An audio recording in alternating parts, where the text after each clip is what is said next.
다시 저주가 없으며 하나님과 그 어린 양의 보좌가 그 가운데 있으리니 그의 종들이 그를 섬기며 그의 얼굴을 볼 터이요 그의 이름도 그들의 이마에 있으리라. 아멘. 자, 우리가 지금 이제 새 예루살렘 성 7 대접 재앙을 내리던 천사 중에 한 명이 사도 요한을 불렀죠. 그래서 높은 산 위로 데리고 올라갔습니다. 그래서 보여주는데 새 예루살렘 성이 하늘에서 내려오는데 하나님께로부터 하늘에서 내려오더라. 이렇게 설명하고 있죠. 그 새 예루살렘 성이 얼마나 큰지 12,000 스타디온, 가로 세로 높이 큐브 형식이었다. 그리고 거기에는 12 진주문이 있었는데 그 12 진주문 위에는 12지파의 이름이 있었고 12 기초석이 있었는데 그 12 기초석에는 각각 12 사도의 이름이 기록이 되어 있었다. 뭐 그런 말씀들이 쭉 이제 나옵니다. 그러다가 이제 마치 그 카메라를 멀리 지구 밖에서 지구를 쫙 비치고 점점 이 클로즈업이라 해야 되겠죠. 클로즈업 시켜가지고 이제 어디로 갔냐 하면은 새 예루살렘 성 안을 비춰주는 거예요. 새 예루살렘 성 안을 보니까 하나님과 어린 양의 보좌가 있고 그 보좌로부터 물이 생명수 강물이 흘러나오더라. 그 양옆에는 이제 길이라고 그랬는데 플라테이아라고 그랬으니까 아주 무지무지하게 넓은 광장 같은 게 있는 거예요. 근데 거기에 아주 넓은 생명수 강이 쫙 흐르는데 그 다음에 또 이렇게 클로즈업해서 보니까 거기에 나무들이 쫙 심겨 있는데 강 좌우편, 강 이편과 저편에 심겨져 있는 그 나무들이 무슨 나무인가 하니까 생명나무였다. 아, 에덴 동산에 있던 그 나무 여기 이렇게 많이 있구나. 그런데 그 나무를 단수로 불렀다라는 거죠. 단수. 그래서 우리가 예수 그리스도를 상징한다. 그렇기 때문에 단수로 사용했다. 뭐 집합적 명사로 부를 이유가 없잖아요. 뭔가 의미가 있을 것이다. 이 많은 좌우에 나열해 있는 이 나무를 단수로 부를 때는 아, 이 나무들이 결국은 예수 그리스도를 상징하는구나. 거기에 12종류의 과일이 매달 맺히는, 그리고 그 잎사귀들은 만국을 소성케 하는 그런 역사가 있었다 그랬습니다. 이제 다시 이번에는 이제 사람 쪽으로 이제 다시 카메라 앵글을 돌립니다. 근데 거기 이제 사람들에 대해서 먼저 얘기하는 게 있어요. 그게 뭐냐면 저주가 다시 없으며. 저주가 다시 없다는 건 앞에서 계시록 앞에서도 좀 설명이 되었고, 그런데 여기서 왜 저주가 없다는 얘기가 왜 나올까? 이것은 뭐냐면 에덴 동산하고 관계가 있어요. 지금 이 회복된 새 예루살렘 성, 이 회복되었다라기보다는 하나님이 그냥 내려주신 거니까 어쨌든 새로운 새 예루살렘 성이 에덴 동산의 인간의 범죄로 인해서 무너진 그 하나님이 허락하신 그 영원한 그 삶에 대해서 다시 복구가 되는 그런 모습을 보여주는 거죠. 저주가 어디서 들어왔느냐? 저주는 창세기 3장 17절에 처음 나오는데요.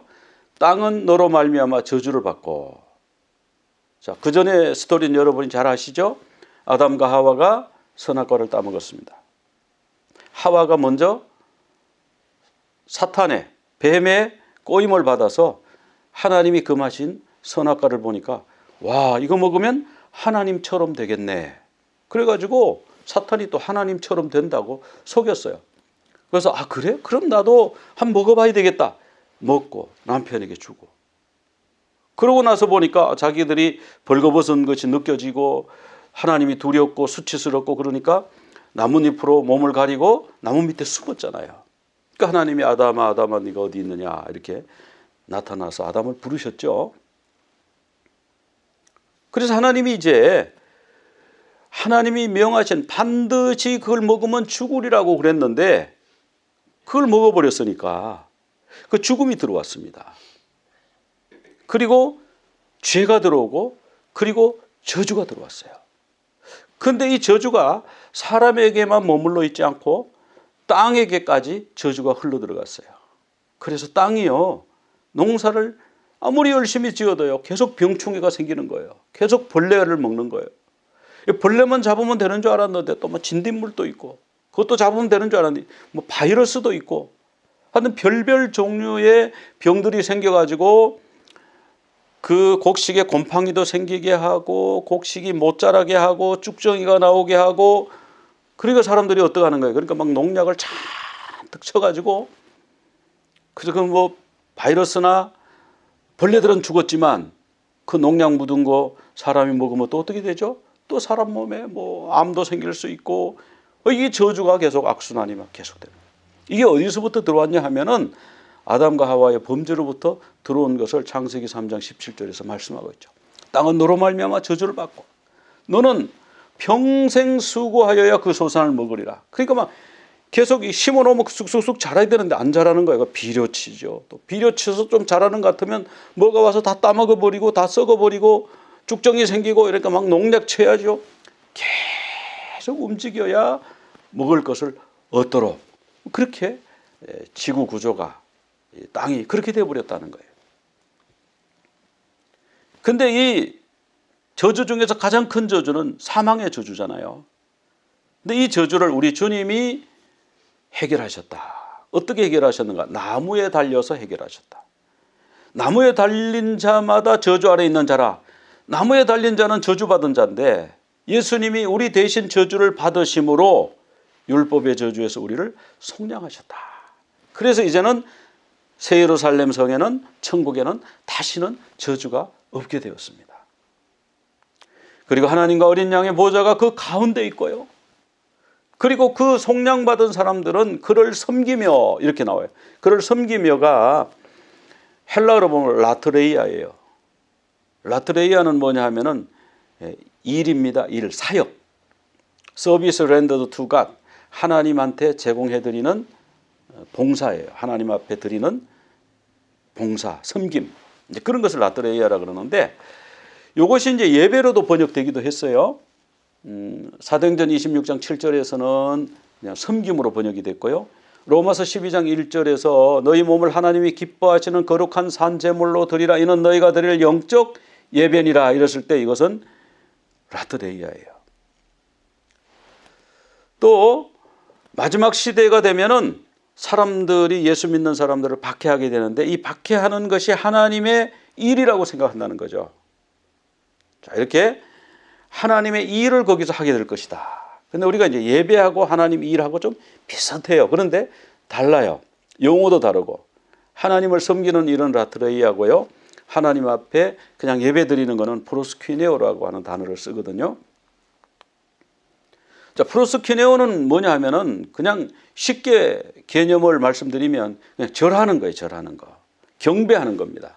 마태복음 2장 2절에 동방박사들이 유대인의 왕으로 나신 이가 어디 계시냐?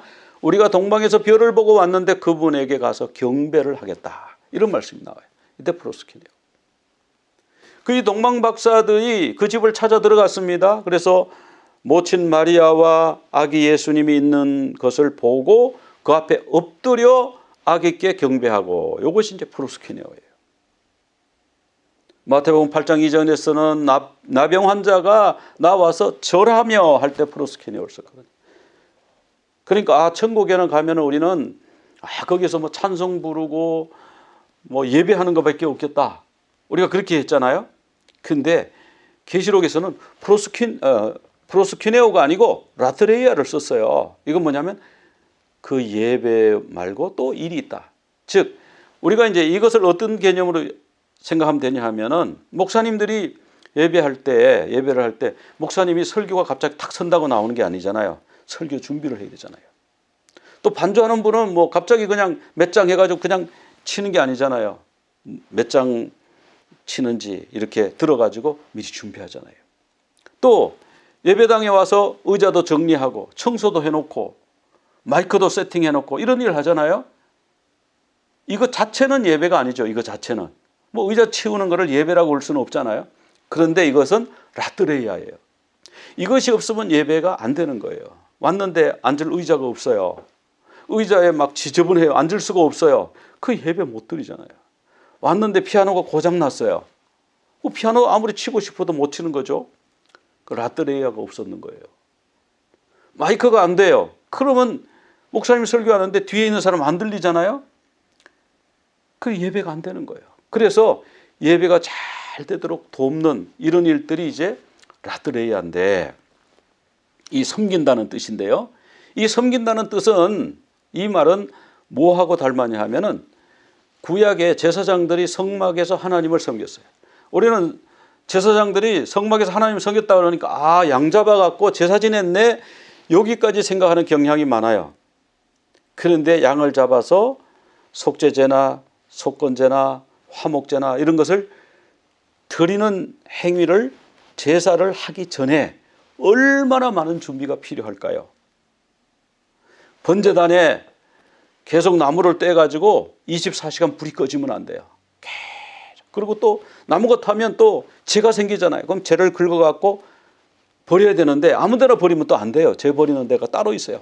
재통에다 담아가지고 조심조심 가가지고 또 거의 버리고 오고, 또 청소, 짐승 잡다 보면 피도 흐르고 이런 거 다 전부 쓸고 닦고 다 해서 내고, 또 성막 안에 들어가면요, 그 안에 메노라 있잖아요. 메노라. 우리 여기 있는 이런 7 등잔.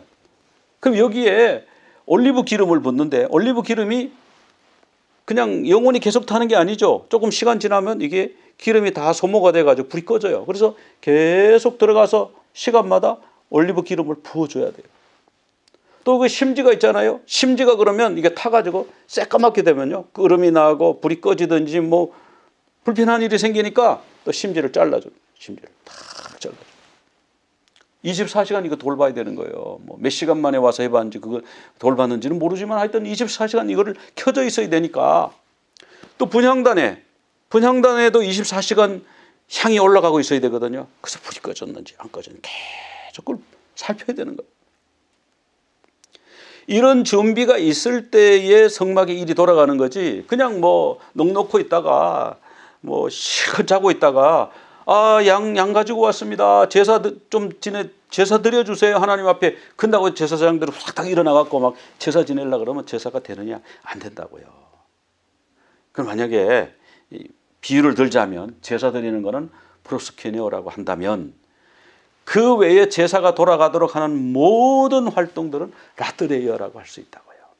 그러니까 우리가 천국에 가면 할 일이 없다, 심심할 것이다.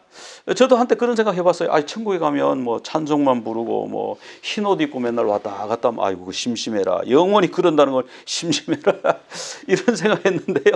심심할 틈이 없어요. 하나님이 일이 할 일이 많아요.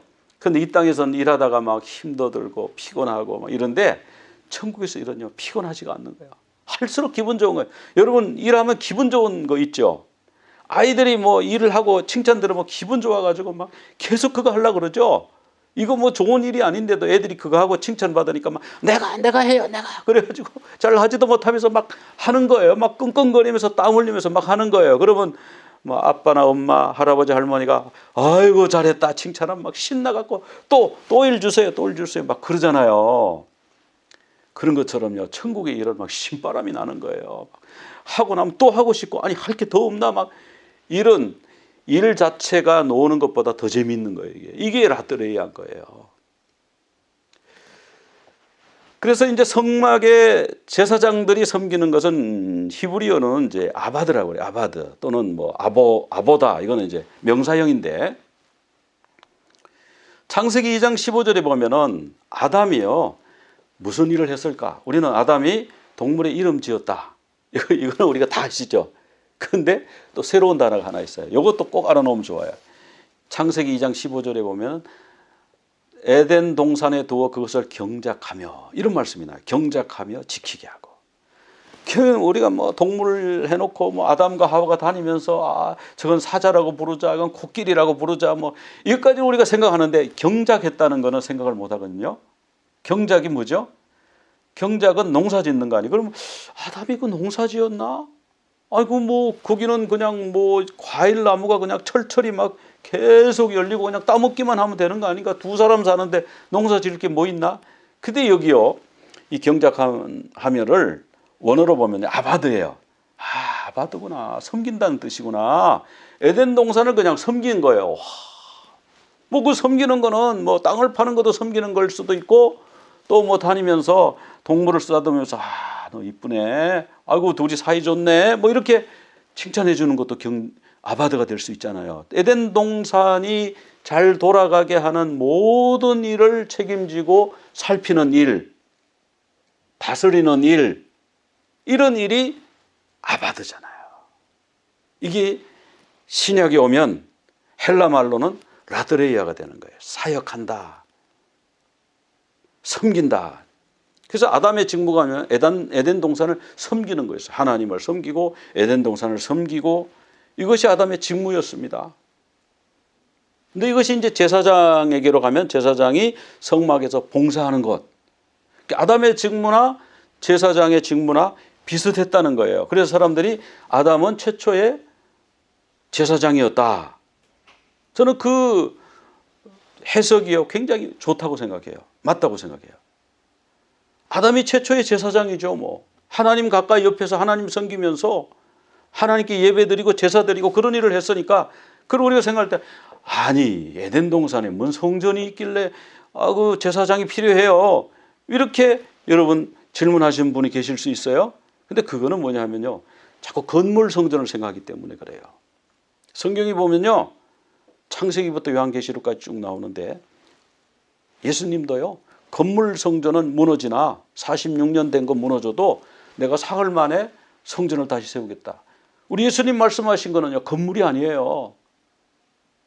하나님이 우리와 함께 하시는 것을 성전이라고 표현한 것을 우리는 성경에서 볼 수가 있습니다. 하나님이 에덴 동산에서 함께 하셨잖아요. 그러니까 거기가 성전이죠. 거기서 하나님을 섬겼잖아요. 그러니까 제사장이죠. 아담의 직무도 아바드, 경작한다 이렇게 농사만 의미하는 게 아니고 사실은 그것을 섬기며 그런 말씀. 그런데 그 다음 절에 보면요 희한한 말씀이 있어요. 그의 얼굴을 볼 터이요 그의 이름도 그들의 이마에 있으리라. 그의 이름이 누구의 이름이죠? 하나님의 이름, 어린 양의 이름, 또 하나의 이름은 새 예루살렘 성의 이름입니다. 계시록에 셋 다 나옵니다. 그러면 하나님의 이름, 어린 양의 이름, 새 예루살렘 성의 이름이 이마에 쫙 기록이 되어 있는데 이게 무슨 말이지? 이게 무슨 말일까요? 구약으로 돌아가면 이게 이해가 돼요. 근데 여기서 이마에 있으리라 이렇게 이제 번역이 되어 있는데 원어를 보면요. 에피라고 하는 단어가 있는데 이게 생략이 됐어요. 에피는 뭐냐? 위에. 그의 이름이 이마 위에 있으리라. 이마의 피부 밑에 이식해서 넣는 게 아니고요. 이마 위에 있는 거예요. 그냥 이마에 부착해가지고 다니는 거예요.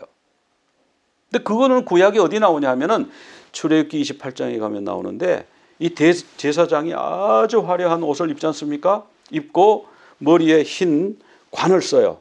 흰 관을 쓰고 그리고 이 이마에다가 뭘 붙이냐면 패를 붙이는데 금으로 만든 패를 딱 붙이는데 그 패도 어떻게 하냐면 이마 위에 붙인다 이렇게 되어 있습니다. 패에 대해서는 좀 이따가 살펴보겠습니다. 하나님이 또 이 대제사장 복장 이전에 출애굽 바로 직후에 하나님이 이런 말씀을 하셨어요. 너희 후손들이 이 출애굽 사건이 무슨 의미가 있어요? 우리가 왜 어린 양을 잡아서 그 피를 발라요? 뭐 이런 거를 만약 묻는다면 이렇게 교육하라 이런 말씀이 나와요. 출애굽기에서 이제 두 군데서 나오는데 13장 9절에 보면은 이 말씀들을 내 손의 기호로 삼으라 그런 말씀이 나오거든요. 근데 그 내 손의 기호로 삼으라는 그것이 원어에 보면요. 알이라고 하는 단어를 썼거든요. 알이 위라고 하는 뜻이에요. 손 위에. 그리고 미간 사이에 표를 삼아라 그랬고 출애굽기 13장 16절에도 똑같은 말씀이 반복이 되는데 거기는 뭐냐 이마에 띠를 띠라 이런 말씀이 나와요. 미간 사이에 표라고 하는 단어가 앞에서 말한 표하고 달라요. 이거는 이마 띠라는 뜻이에요. 이제 신명기에 가면은 쉐마 말씀이 나오죠. 쉐마가 이스라엘 사람들은 굉장히 중요한 걸로 생각하잖아요. 그 말씀을 보면 이 말씀들을 손목에 메어 기호를 삼고 미간에 붙여 표를 삼고 다 이 이마에 뭔가 이렇게 붙이는 거는요. 이게 역사가 있어요. 뿌리가 있어요. 의미가 있어요. 그냥 갑자기 계시록에서 등장한 게 아니에요. 그 대제사장은 이제 이마에 이런 금패를 이제 붙여요. 금패를 붙이는데 그 내용이 뭐냐? 코데실라 예호바. 여호와께 성결 이렇게 번역되었습니다만은 set apart for 아도나이. 또 히브리인들은 아도나이 또는 하심이라고 부르잖아요. 여호와라고 하는 사람은 우리 이방인들처럼 뭐 이런 사람들이 그렇게 부르는 것이지 유대인들은 여호와라고 안 그러지 않습니까? 하나님 이름을 함부로 안 불러요. 그래서 하심, 성호라고 그러든지 아도나이 주님이라고 부르는데 요 여호와께 성결이 사실 set apart for 아도나이예요. set apart 따로 떼놨습니다. 구별되었습니다. 여호와께 거룩 또는 여호와께 드려진 자, 여호와께 드려진 것, 뭐 이런 뜻도 되는 거죠. 코데실라 예호바라가 여기에 탁 이마에 써붙여가지고 딱. 그러니까 나는 하나님께 드려진 자입니다. 나는 하나님을 위해서 따로 떼어놓은 자입니다. 뭐 이런 이제 의미로 여기 붙이고 항상 어떤 일을 하든지 대제사장은요 그걸 항상 입고 사역을 하게 돼 있어요. 그런데 이 패를 이마 위에 붙였다 그렇게 나옵니다. 자 여기 보면 이게 이제 대제사장 옷의 이제 모습인데 머리에 이제 금패를 붙였다. 그래서 금패가 또 어떤 분은 이렇게 생겼다, 뭐 이렇게도 디자인해보고 또 이렇게 생겼을 것이다. 또 코데실라 예호바 여호와께 성결 꼭 여호와께 성결 이렇게 하면은 뜻이 잘 안 오는 것 같아요. 성결은 뭔가 깨끗하게 하고 씻어야 되고 이런 느낌이 드는데 뭐 그렇지 않은 건 아닌데 여기는 여호와께 따로 떼둠, 여호와를 위한 구별 뭐 이런 뜻이잖아요. 이게 코데시가 구별이라는 뜻이잖아요. set apart. 그래가지고 거룩이라고 신학적으로는 그렇게 번역이 되지 않습니까? 하나님께 구별됨, 뭐 하나님께 드려짐, 뭐 이런 의미가 있는 거죠. 근데 이것은요 고유명사가 되어버렸어요. 그래서 스가랴 14장 20절에는 그날에는 말방울에까지 코데시라 예호바라고 써 있을 것이다. 모든 것이 다 하나님께 구별되어서 거룩한 것이 될 것이다. 그런 말씀이 이제 나오고 있죠. 근데 계시록 3장에 가면요 참 이상한 말씀이 나와요. 빌라델비아 교회에게 주신 말씀인데 그 7교회마다 이기라고 하시는 말씀이잖아요. 이기면 내가 이러한 것을 상으로 주리라 이런 말씀이 나오는데 이 빌라델비아 교회는 뭐라고 그러냐면은 너희가 이기면 내가 하나님의 성전의 기둥이 되게 하겠다. 그리고 그의 위에 마지막 절에 그의 위에라고 나오죠. 너희 위에다가 3가지 이름을 기록한대요. 그래서 제가 아까 하나님의 이름, 어린 양의 이름, 새 예루살렘의 이름 3가지를 위에 기록한다고 그랬죠. 구약의 대제사장은 한 분의 이름만 기록했어요. 코데시 라 예호바 하나님의 이름만 기록됐는데 계시록에 가니까 새 이름이 기록이 되겠대요. 3가지 이름. 근데 예수님이 십자가에 돌아가실 때에 이름표가 붙은 거 아시죠? 이름표가 붙었어요. 뭐라고 붙었어요? 나사렛 예수 유대인의 왕. 요 이름이 붙었는데 거기 모두 몇 줄로 붙었죠? 3줄로 붙었어요. 히브리 말로 이렇게 탁 썼고요. 그 다음에 헬라 말로 탁 쓰고요. 그 다음에 로마 말로 썼어요. 3개국어로. 그 우리가 이런 거 보면서 아니 뭐 이름을 3줄씩 쓰실 리가 있나? 예수님이 그렇게 하고 먼저 보여주시고 돌아가셨잖아요. 나도 십자가에서 이름이 3줄이었다. 3줄. 물론 그 같은 내용입니다. 나사렛 예수는 유대인의 왕이다. 이렇게 이제 이름표가 붙은 상태로 십자가에서 운명하셨어요. 그런데 빌라델비아 교회에 이기는 자는 3가지 이름을 그 위에 이마에 그 위는 이마죠. 뭐. 그 위에 기록이 된다. 계시록 7장 3절에 가면요. 하나님의 종들의 이마에 인을 친다 그랬잖아요. 인을 친다. 그 이마에 인을 친다 그래가지고 우리는 뭐 그렇게 안 해도 알아듣긴 알아듣는데요. 거기에 원래 원어에 보면 전치사가 있어요. 에피. Upon their foreheads. 그들의 이마 위에 인을 친다. 이런 말씀이 나오거든요. 계시록 9장 4절에도 보면은 이마 위에 인 맞은 자, 여기 이마 위에라고 해줘야 돼요. 영어는 전치사가 있는데 우리말에는 이런 전치사가 없어가지고 이런 일이 생기는 것 같습니다. 그래서 영어로 보면은 다 on으로, upon으로 번역을 했어요. 거기도 보면 에피가 들었어요. 그래서 제가 이번에 이걸 보면서 그 이마에 인 맞는다 뭐 이런 것을 성경을 쫙 찾아보니까요, 아주 놀라운 사실을 발견했어요. 전부 에피예요. 그 위에, 이마 위에, 오른손 위에다가 받는데요. 여러분 이게 왜 중요할까요? 안에다가 받는다 그래가지고 지금 막 혼란이 막 생겨버린 거예요. 주사 맞는 거 뭐 이런 거 지금 백신 맞는 거 뭐 이런 거 뭐 666 받는다고 어떤 사람 막 그렇게 얘기하잖아요. 근데 여기 보면 다 위에다 하게 돼 있어요. 에스겔에도 보면 이마 위에 표를 하는 게 나와요. 거기도 보면 이마 위에라고 돼 있어요. 알은 히브리 말로 위에란 뜻인데 이마 위에다가 타우를 그려라. 타우가요, 지금은 이렇게 생겼거든요. 근데 처음에 옛날에는 이렇게 십자가로 생겼어요. 유대인들은 지금 십자가를 너무너무 싫어해요. 무서워해요. 왜? 십자군 이름으로 십자가를 달고 십자군들이 가가지고 유대인들을 회당에다 집어넣고 불태워 죽이고 막 이런 일들을 했단 말이에요. 십자가를 걸고 가서. 그러니까 유대인들은 십자가를 싫어하는 거예요. 여러분 그 유대인들을 막 여러분 비난하는데 그럴 필요가 없어요. 그 사람들이 우리한테 그렇게 하는 게요, 우리가 한 결과예요. 물론 제가 한 거 아니고 여러분이 한 거 아니죠. 위에, 우리 한참 위에 있는 분들, 그분들이 그렇게 했단 말이에요. 십자군 전쟁을 일으켜가지고 그렇게 했단 말이죠. 근데 하나님이 십자군 전쟁 결코 성공하지 못하게 하셨잖아요.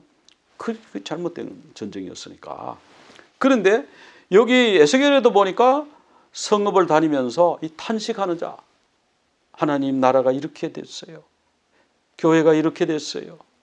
하나님을 믿는 사람이 별로 없는 것 같아요. 하나님 이 일을 어찌합니까? 이렇게 탄식하는 자, 우는 자 이마에는요, 십자가를 그리는 거예요. 그래서 그 사람들은 죽이지 말라, 보호하라. 에스겔 9장 6절에서 말씀하시는 거예요. 타우가 진짜 십자가였나? 초기에는요 이렇게 썼대요. 그러다가 뭐 이렇게 쓰다가 또 급하게 쓰다 보면 이렇게 X자로 넘어지기도 하겠죠. 그러다가 이렇게 됐다가 이제는 아무도 십자로 안 쓰는 거예요. 왜? 십자가 자체를 유대인들은 끔찍하게 싫어하기 때문에. 덧셈도 이렇게 플러스 표시도 이스라엘은 없대잖아요. 왜? 십자가가 들어가기 때문에. 근데 원래 처음에는 이게 십자가였어요. 십자가가 이마에 그려진 사람은 천사가, 죽음의 천사가, 심판하는 천사가 지나가다가요 피해가요. 하나님이 가까이 가지 마라. 그 사람들은 가까이 가지 마라. 내가 따로 표해놨다. 내가 따로 그 사람들은 지키기로, 살려주기로 작정한 사람이다. 그래서 그 천사들이 피해갔다니까요. 나는 알파와 오메가다. 히브리 말로 말하면 나는 알렙과 타브다. 이 마지막 글자가 십자가였어요. 자, 이마에 인을 가지고 있다. 이마에 이 인. 그 왜 이마에 인이라고 그러냐? 뭐 금패를 붙이는데 왜 이마에 인이라고 그러죠? 하나님이요, 그 뭐라고 그러냐면 도장 새기는 방법으로 코데실라 예호바라고 새기라고 그랬어요. 도장 새기는 방법으로. 도장이 들어갔죠, 그죠? 도장 개념이 들어갔죠. 그래서 이마에 인 맞은 자예요. 이마에 인친자인 거예요.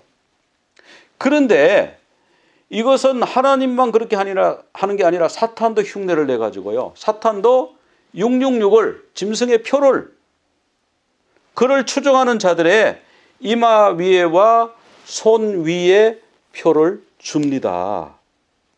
근데 우리가 이거를 집어넣는다? 위에다 한다고 그랬어요. 위에다가. 위에다 하는 겁니다. 이마 속에, 피부 속에 이식하는 게 아니에요. 뭐 피부 속에 이식해갖고 뭐 평소에는 안 보이고 뭐 지나가면 스캔이 된다 이러는데 뭐 굿 아이디어예요. 아이디어는 이제 앞으로 그렇게 갈 수도 있어요. 그러나 이 성경에서 원래 말씀하는 뜻은요, 에피예요, 에피. 위에. 그 코데실라 예호바라고 한 것처럼 나는 하나님께 드려진 자, 나는 하나님으로부터 구원받은 자, 이렇게 구별된 자라고 아예 써붙이고 다른 사람에게도 그렇게 보여주고 나도 그런 사람의 정체성으로 살아가는 거, 그런 개념이죠. 그래서 에피는 헬라 말로 위에, 안에 찔러 넣는 게 아닙니다. 피부 밑에 이식하는 게 아니에요. 헬라 말로 인이 있어요. 인은 뭐냐면 N이라고 됩니다. N. 우리가 그리스도 안에서 한 몸이 되어서도 지체가 되었다 이럴 때는 N 그리스도 이렇게 돼요. 그래서 계시록 13장 15절 16절 요 가장 지금 논란이 되고 이슈가 되는 요 부분을 헬라 말로 보면요, 혼동이 안 돼요. 정확하게 표현하고 있어요. 카라그마가 이 표잖아요. 에피, 케이로스가 손이고요. 오른손 위의 표 또는 이마 위의 표를 받게 한다. 그렇게 돼 있어요.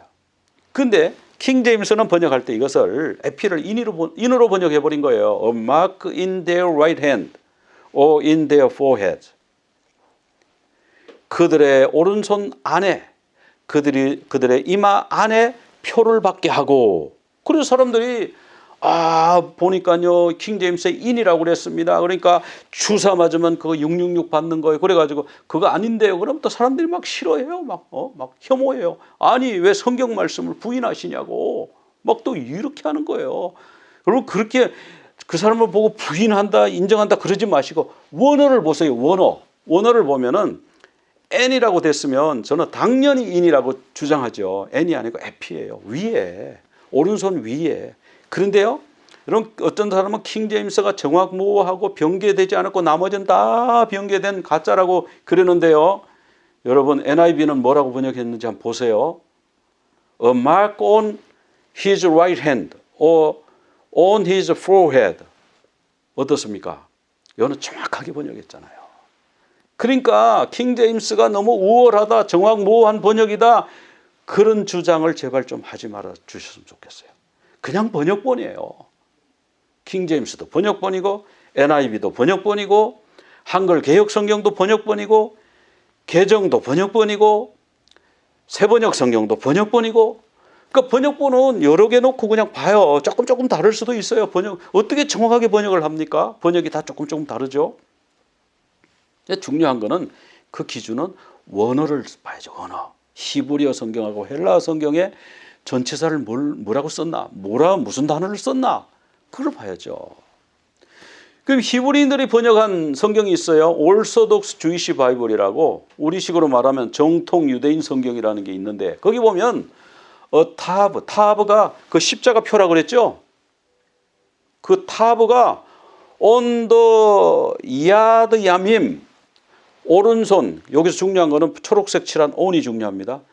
오른손 위에, 그리고 또 on이라고 그랬죠. 이마 위에. 자, 666 표를 받는데 오른손 위에 또는 이마 위에 표를 받습니다. 대제사장이 나는 하나님의 대제사장으로 구별되었어요. 하나님 앞에 드려졌어요. 그렇게 한 것처럼 이 666도 나는 사탄에게 드려진 자다, 이런 표가 되는 거예요. 또 성령을 하나님이 우리에게 보내주셔가지고 우리에게 기름을 부으시고 인치시고 보증으로 우리 마음에 성령을 주셨다. 자, 여기 보면 인치시는 게 또 나와요. 그런데 인을 뭐로 치는가 보니까 성령으로 인을 치시는 거예요. 그런데 왜 성령으로 인을 치시냐? 여기 설명이 나와요. 보증이다, 보증. 너는 구원받은 자다. 너는 새 예루살렘에 들어갈 자다. 그래가지고 성령을 우리 마음에 주셨어요. 그런데 우리는 말씀 열심히 공부하고 열심히 봉사하고 열심히 구제하고 그러면 인침 받는 줄 알고 있는데, 아니에요. 성령 받아야 돼요. 성령 안 받으면 인침 받은 거 아니에요. 성령님을 사모해야 돼요. 오늘날 교회가 다 깨어서 성령님을 사모해야 되는 거예요.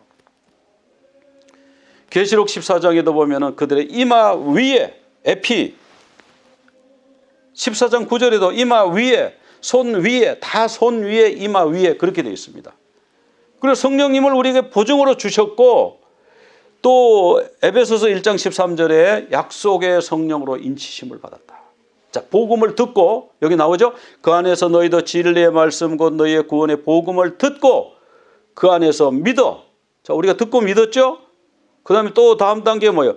성령으로 인치심을 받았다. 그리고 뭐예요? 보증으로. 기름 붓고 성령을 받고 인침을 받고 그렇게 할 때 보증이 된다. 구원받은 보증이 된다. 하나님 앞에 드려진 보증이 된다. 그걸 우리가 지금 갑자기 인치다가요. 성령님을 사모해야 된다. 성령 받아야 된다. 이런 말씀으로 지금 결론이 나고 있는 거예요. 베드로전서 2장 9절에 보면 그러나 너희는 택하신 족속이요. 이게 바로 레위기를 요약한 건데요. 레위기가 요 한 절에 요약이 되어 있는 겁니다. 택하신 족속. 코데시 라 예호바. 하나님을 위해서 내가 따로 떼어져서 구별된 사람. 하나님의 백성. 하나님의 종. 하나님의 신부. 택하신 족속.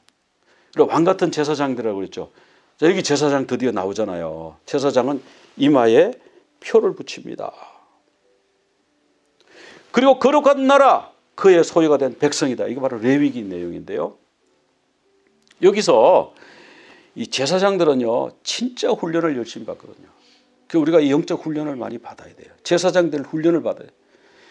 왕처럼 세세토록 왕노릇 하리로다 하는 말씀도 나오지만 세세토록 제사장 노릇을 하는 거예요. 천국에 가서. 우리는 그런 사람이 될 거기 때문에 준비하시고 하나님 앞 구별된 자로 몸과 마음의 준비와 훈련을 받으시는 그런 여러분들이 다 되시기를 간절히 축원합니다. 우리 기도드리겠습니다.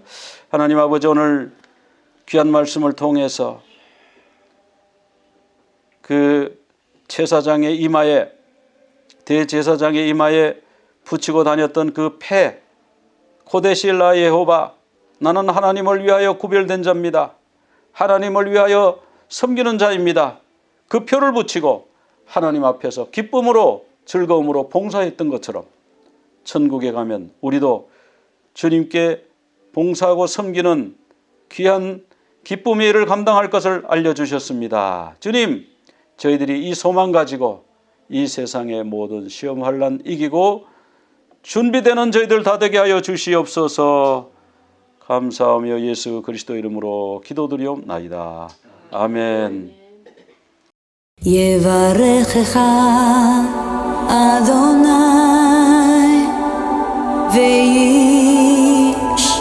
וישמרך יאר אדוני פניו אליך והוניקה יישא אדוני פניו אליך ויעשה לך שלום ויעשה לך שלום